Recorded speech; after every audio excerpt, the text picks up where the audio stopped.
तो बच्चों हम पढ़ रहे थे न्यू एम्पायर्स एंड किंगडम, जिसमें हमने पढ़ा समुद्रगुप्त के बारे में, उसके बाद हर्ष के बारे में, फिर पालवास और चालुक्यास, और पालवास और चालुक्यास ने भी धीरे धीरे राष्ट्रकूटों और चोला डायनेस्टी को अपना स्थान दे ही दिया, क्योंकि टाइम के साथ सब कुछ बदल जाता है, ना राज रहते ना राजवंश रहते हैं।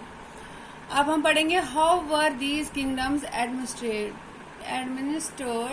कि ये राज्य उन पर कैसे शासन किए जाते थे, कैसा सिस्टम था उनका, एडमिनिस्ट्रेशन का व्यवस्था कैसी थी। As in the case of earlier kings, land revenue remain important for these rulers.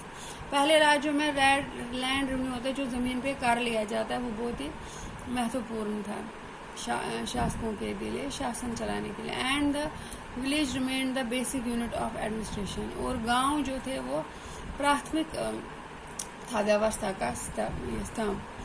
There were some new developments as well, इसके साथ धीरे धीरे नया विकास होने लगा, प्रगति होने लगी।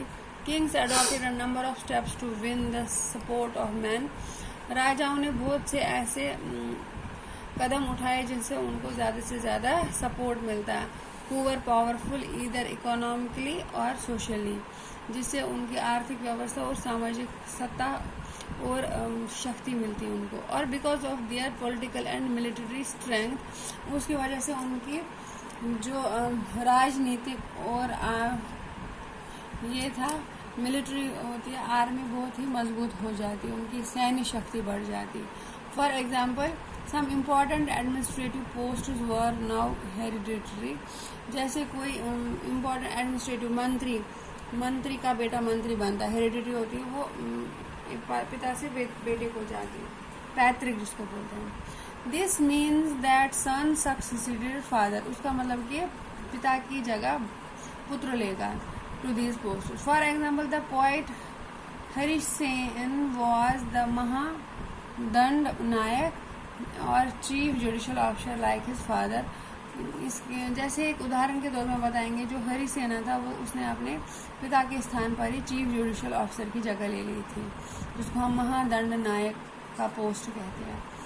Sometimes one person held many office, कभी कभी एक व्यक्ति बहुत से ऑफिस को देखता था। फॉर इंस्टेंस बिसाइड्स बीइंग महादंड नायक, हरिसेन वॉज ए कुमारमत्य, मीनिंग एन इम्पोर्टेंट मिनिस्टर। कुमार अमात्य जिसको बोलते हैं, अमात्य भी था, उसका मतलब है कि वो एक मंत्री था जो कि बहुत ही महत्वपूर्ण रखता था उसके शासन में। एंड संधि विग्रहिका, meaning a minister of war and peace. संधि विग्रहिका का मतलब है जो कि शांति और वार को देखता कि युद्ध ना हो, कैसे ज्यादा से ज्यादा शांति स्थापित होगी। Besides important men probably had a say in local administration, और इसके बावजूद जो मैन थे उनको लोकल एडमिनिस्ट्रेशन में भी बोलने का ये था। These included the नगर श्रेष्ठी और chief banker, merchant of the state, the सर्ववस्था ऑफ लीडर और मर्चेंट कारवान्स। तो ये था, इस तरह से वो एडमिनिस्ट्रेट करते थे कि उनको अलग अलग क्राफ्ट्समैन वगैरह को सब्सक्राइब करते थे।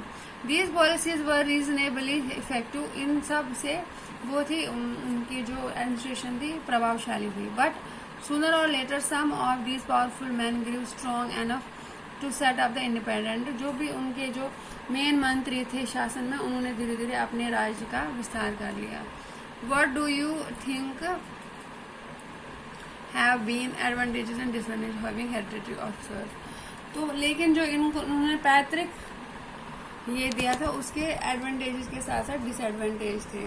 तो ये था बच्चों की कैसे शासन करते थे लोग, वहाँ पर हेरिडिटरी द्वारा कुछ पोस्ट थे, कभी कभी एक ही व्यक्ति बहुत से ये लगाए जाते थे, लोगों के द्वारा भी वहाँ पर आया जाता था, उनका मत भी लिया जाता था ताकि उनकी सैन्य शक्ति, इकोनॉमिक और सोशल स्टेप सोशली वो ज़्यादा एस्टैब्लिश हो सके। लेकिन धीरे धीरे जो उन्होंने पावरफुल लोग बनाए थे, उन्होंने अपना इंडिपेंडेंट किंगडम स्थापित कर लिया। तो ये था बच्चों आज के टॉपिक के बारे में, हाउ दीज